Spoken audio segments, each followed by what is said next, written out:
ముందుగా స్టవ్ వెలిగించేసి దాంట్లో కొంచెం ఆయిల్ కొంచెం గీ యాడ్ చేసేసానండి. ఆల్రెడీ కొంచెం స్టార్టింగ్లోనే ఉంది రైస్ అంతా ఇది. సో దీంట్లోకి ఆయిల్ గీ వేడెక్కాక 2 చెక్క 2 లవంగా 2 ఇలాచీ వేసి ఫ్రై చేశానండి. అవి ఫ్రై అయ్యాక 2 ఉల్లిపాయలు ఒక 4-5 పచ్చిమిరపకాయలు వేసి గోల్డెన్ బ్రౌన్ కలర్ వచ్చే వరకు ఫ్రై చేశాను. ఆ తర్వాత అల్లం వెల్లుల్లి కూడా వేసి ఇలా ఫ్రై చేశానండి. ఇప్పుడు దీనిలోకి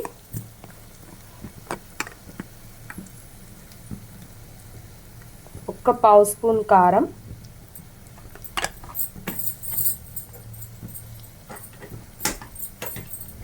చిన్న స్పూన్ గరం మసాలా కూడా యాడ్ చేశానండి. ఇందులోకి ఇక మనం ఏమీ నలుచుకోవాల్సిన అవసరం లేదండి. లైక్ కర్రీస్ కానీ అలా ఏం అవసరం ఉండదండి. డైరెక్ట్ ఇలా కొంచెం కర్డ్ వేసుకొని తినేయచ్చు. రైతా కూడా మన ఇష్టం అండి, చేసుకుంటే చేసుకోవచ్చు లేకపోతే లేదు. ఇప్పుడు ఇది కొంచెం వేగాక దీంట్లో నేను ఇది యూస్ చేస్తానండి. దీన్ని పాల డబ్బా అంటాం మేము. దీంట్లో 1/3/4 నేను రైస్ తీసుకున్నాను. సో దీంట్లో 1/3/4 రైస్ కాబట్టి 2 ఫుల్, ఇంకో 2 ఏమో 3/4 తీసుకుంటానండి వాటర్. చూసుకోండి ఇప్పుడు 1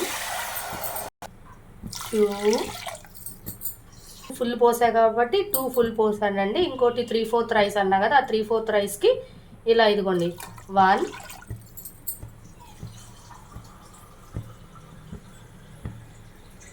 2 అండి. Okay, complete. నేను ఇక సరిపడా ఉప్పు వేస్తున్నానండి. ఇప్పుడు హైలో పెట్టి వాటర్ బాయిల్డ్ అయ్యే వరకు ఉంచి మనం ఒక 10 నిమిషాల ముందు నానబెట్టుకున్న బియ్యం వేస్తే సరిపోతుందండి. బాయిల్డ్ అవుతున్న వాటర్లోనే ఇప్పుడు నేను క్యారెట్ కూడా వేసేసానండి. మీకు కావాలంటే ముందుగానే ఆయిల్లో క్యారెట్ ఫ్రై కూడా చేసుకోవచ్చండి.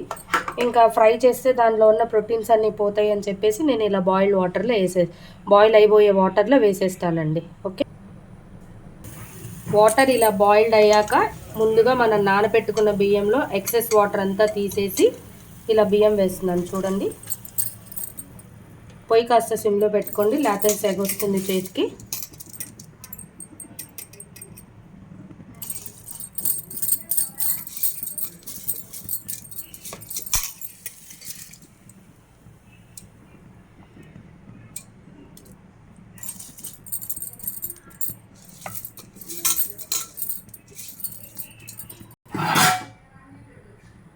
ఇప్పుడు రైస్ వేసుకున్నాక ఒక్కసారి ఇలా గరిటతో కలబెట్టుకోండి.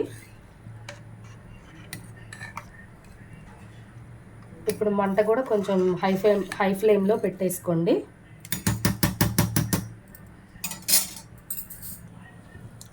ఈ పక్కన రైస్ వండుతున్నానండి. మా హస్బెండ్ ఈ రైసెస్ కొంచెం ఇష్టపడరు, అందుకోసం ఆయన కోసం రైస్ వండుతున్నాను. ఇది నాకు, నా కూతురికి, మా మరిదికి అండి. రైస్ ఇప్పుడు ఇలా బాయిల్డ్ అయ్యి ఒక ఉడికొచ్చిందండి. సో ఇప్పుడు కుక్కర్ క్లోజ్ చేసేసి ఒక 2 విజిల్స్ రానిచ్చుకుందామండి. కుక్కర్ క్లోజ్ చేసేసి విజిల్ పెట్టేస్తామండి. 2 విజిల్స్ రానిస్తే సరిపోతుందండి హై ఫ్లేమ్లో. ఈ పక్కన మా వారి కోసం వండిన రైస్ కూడా రెడీ అయిపోయింది. సో ఇప్పుడు ఇది కూడా గంజి వంచేస్తుందండి. అన్నం వంచడం అయిపోయింది. ఇప్పుడు అది సిమ్లో పెట్టాను. దాని మీద పూసగా నెయ్యి అండి. ఇది బ్రాండెడ్ కాదు, మా ఫ్రెండ్ వాళ్ళది హోమ్మేడ్ నెయ్యి.